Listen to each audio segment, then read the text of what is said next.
To what extent do you think a self-centered and attention-seeking person could go? Does the fear of losing someone turn you into a monster? Well, this is what Victoria Mendoza portrayed in front of us. Going back to 2014 seemed like an average era. Just two young girls, Victoria and Tawnee, deeply in love with one another and living a happy life, or rather, a lie. Tawnee, a beautiful young girl born on June 17, 1993 in Salt Lake City, Utah, was the daughter of Dana and Casey Baird. Dana and Casey divorced when Tawnee was just 1 year old. Despite their separation, they raised their daughter harmoniously, providing everything for her. As a child and a young teen, Tawnee always had been loved. Her warm and engaging personality made her very attractive. Tawnee was a goal-oriented girl who had clear targets for what she wanted to do in her life. Her friends described her as loyal and loving, but what they didn't know was all that was soon about to come to an end. Forever. In 2010, Tawnee was out with her friends, just like an average teenager would be, hanging out. But while driving, a police officer pulled them over. The cops searched the vehicle and found a bong and marijuana inside, something that Tawnee and her friends were experimenting with at the time. Adult possession of a controlled drug in Utah is punishable by a criminal record that may land you in jail. When the police discovered the substances, all of Tawnee's friends were 18, whereas she was only 17. So at that moment, to protect her friends, she took the blame on herself, claiming to own the substances. Tawnee was put into the custody of her aunt after being charged with a Class B misdemeanor in possession of a prohibited drug. She was also given a 90-day term in a youth health treatment center. In her early days at the center, Tawnee had a hard time adjusting. She was not used to such an environment and people. But all that changed when she met 17-year-old Victoria Mendoza there. Their interaction soon blossomed into a romantic relationship, not knowing it was just the beginning of a grim future. Victoria Mendoza was born to immigrants from Mexico. She was the complete opposite of Tawnee, not just in personality but also in life. She came from a home that was short of money, having constant conflicts and extreme tension. When Victoria was just 10 years old, her father committed suicide. Things for the family then became difficult. They relocated to a violent neighborhood in Ogden, Utah, which, along with the loss of her father, had an impact on Victoria's personality and mental health.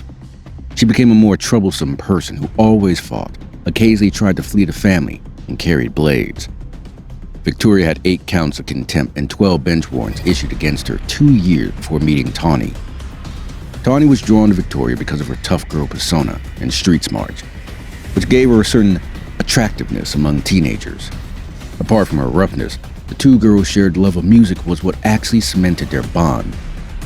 During her time at the center, Victoria received the devastating news that her mother had aggressive breast cancer. This was hard for Victoria, but Tawnee was with her through every moment. This actually led to the development of an even stronger bond between the two. Tawnee told her mother about Victoria and how she fell in love with her and came out as homosexual when her mother paid her a visit. Even though it was her first time dating a girl, Tawnee's family highly supported her choice. Tawnee's time at the center came to an end and she was released in August of 2010. She and Victoria kept in contact through letters. Shortly after, in September, both Tawnee and her father went to the center to pick Victoria up. Victoria chose to go home with Tawnee rather than immediately heading to her ill mother. Tawnee's father, Casey, was rather taken aback by this. He felt the person his daughter had chosen for herself was the whole antithesis of the people Tawnee often hung out with. However, he accepted their relationship and respected his daughter's decision. Soon enough, though, their real-life relationship was quite the opposite of what their social media accounts showed. Victoria was constantly pushing Tawnee to tell her about how many boys she had dated. Tawnee even returned to Victoria's place to meet her sick mother and her friends. Unlike Tawnee, Victoria's social circle consisted of wild party animals. She even discovered that Victoria had a habit of collecting knives. The two began to spend every moment together, but shortly after they started dating, Casey said that he had noticed Victoria showing signs of jealousy and insecurity. Tawnee had both male and female friends since she was a sociable person, but this offended Victoria because she believed that her male acquaintances posed a threat and may snare Tawnee away from her. They often fought on such topics, which started drifting Tawnee away from her friends. In June of 2012, Victoria's mother passed away. Victoria was devastated, but with Tawnee and her family by Victoria's side, she felt safe. They allowed her to stay at their place because, frankly, she had no one else to care for her. Victoria soon became a family member. Victoria cheated on Tawnee as a form of revenge because Tawnee was getting attention from boys. Victoria played it off as some revenge game, but it did not go in her favor because this caused the couple to break up. Tawnee was sure that she didn't want Victoria back, but when Victoria posted an apology video on her social media, it made Tawnee rethink her decision, and they eventually got back together. No one was happy with Tawnee's decision because they could see how toxic Victoria was for her. Her family even claimed to have seen heated arguments among the couple, and sometimes the parents had to jump in to stop them. Their fight soon turned violent and physical. Once, upon receiving a text from a guy friend, Victoria punched Tawnee so hard it knocked her front tooth out, and she began to bleed. Tawnee's mother, Dana, heard them fighting and rushed into the room where she saw her daughter covered in blood and Victoria apologizing. Dana then asked Victoria to get some towels, and in the meantime, she whispered into her daughter's ears about calling the police. Still, Tawnee stopped her from doing so, as she didn't want Victoria to get into trouble. They even made up false stories when Tawnee's father asked about her tooth. Tawnee's friends and mother were very distressed about her still being in a relationship with Victoria. It was like nothing could change her mind about Victoria. However, Tawnee actually confided to her stepmother about how she wanted to leave Victoria. Still, if she did, she knew that Victoria would do something terrible to her. To get things on track, Dana and Casey helped Victoria get a job as a security guard, while Tawnee became an accounting assistant. They were both excited and happy, but that was only short-lived. On October 17, 2014, Tawnee's friend Lacey invited everyone to a party. There, Tawnee was catching up with her friends. Victoria did not like this. She didn't like feeling like she wasn't getting enough attention from Tawnee. Victoria went to the bathroom, locked herself in, and then came back out and demanded that all three of them leave the party immediately. The girls obliged and left. Tawnee dropped Lacey off at her house and drove away. Not much longer afterwards, Victoria called a friend named Aaron. It was around midnight and Victoria called him repeatedly. When Aaron finally picked up, he knew something was off because Victoria sounded very scared and panicked on the call. She told Aaron that Tawnee had died. Luckily, Aaron recorded the call and later gave that recording to the police. Victoria didn't even say Tawnee's name until she was prompted to. Tawnee was still breathing when Victoria first told Aaron.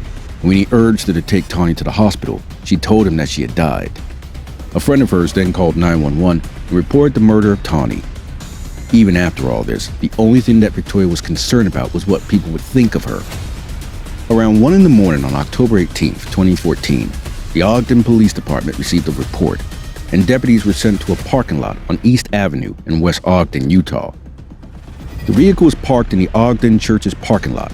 Tawnee's horrifically murdered body was discovered there by the authorities, all covered in blood. Victoria, who was shivering and had blood on her hands and face, sat next to her. Victoria told the police that when the two were returning from a party, a quarrel started between them. Victoria then went off the highway and entered the parking area. She pulled out a 4-inch folding knife from her pocket and stabbed Tawnee countless times. Victoria was arrested and sent to the Weber County Jail, where she was charged with first-degree felony murder. The Baird family was informed by Tawnee's friend Lacey, who heard the news about the entire scene. It was later confirmed when the police arrived at the Baird house to inform them of Tawnee's death. After receiving the autopsy results, it was brought forward that Tawnee was stabbed 46 times by Victoria. None of the wounds were fatal, though. The main cause for Tawnee's death was excessive blood loss and shock on the scene. Victoria entered a not guilty plea in February 2015 at the preliminary hearing. She was trying to take a defensive ploy. She described how Tawnee had been trying to hurt her. She also accused the victim's family of being hurtful and dangerous. After reviewing all the evidence, Victoria's attorney recommended that she modify her plea to guilty in November 2015.